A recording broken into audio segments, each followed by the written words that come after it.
سلام علیکم ګرانو دوستانو. نن به زه تاسو ته د شهزاد محمدي مینوالو ته یو ډېر بد خبر ورکړم چې شاپور زادران نه وروسته شهزاد محمدي د افغانستان کرکټ بورډ لخوا نه رخصت شوی ده.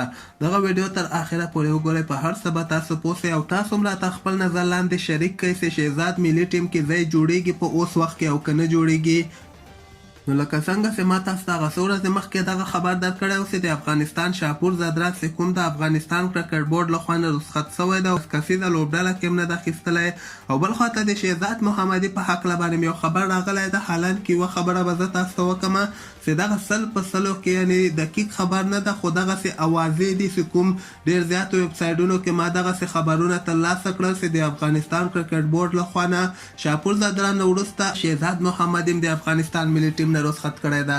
دغه یې ځکه رخصت کړی ده ځکه اوس وایي افغانستان کرکټ بورډ وایي دغه پلان جوړ کړی ده چې موږ کال 2023 کې چې کوم ورلډ کپ ترسره کیږي هغه ته د افغانستان ټیم جوړو.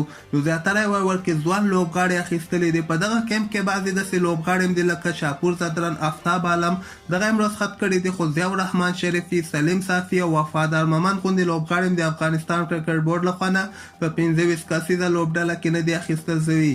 طرف ته به زه تاسو ته وایم چې شهزاد محمدي چې کوم د مکمل ډول باندې فټ هم ده، وزن هم کم کړی ده او همدغه خبرونه ورکوي چې زه مکمل فټ یم او غواړم د افغانستان لپاره دوباره لوبه ترسره کړم، 20 اوریزه کرکټ وکړم، 50 اوریزه کرکټ هم وکړم. یعنې د دغه خبر ده چې زه کولی شم اوس هم 2-3 کاله نور هم د افغانستان ملي ټیم کې ولوبېږم. خو بل خواته افغانستان کرکټ بورډ ارادې بیا بدلې دي او دوی غواړي چې یعنې ځوان لوبغاړو ته موقع ورکړي.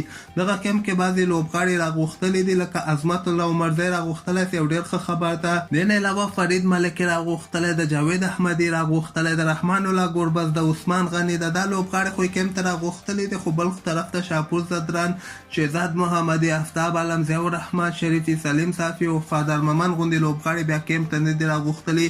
خو بل زیاتره دغسې راپورټونه هم راځي چې د افغانستان کرکټ بورډ کې هغه لوبغاړي ملي ټیم کې اچول کېږي کوم چې سفارش لري او کوم چې سفارش نه لري هغه لوبغاړي بیا ملي ټیم نه باسي. بیا هم که ما د دغه په هکله باندې کوم بل خبر ترلاسه کړه زه به تاسو ته په دغه چینل کې حتما خبر درکړم. نو چینل در سره حتما سبسکرایب کړئ.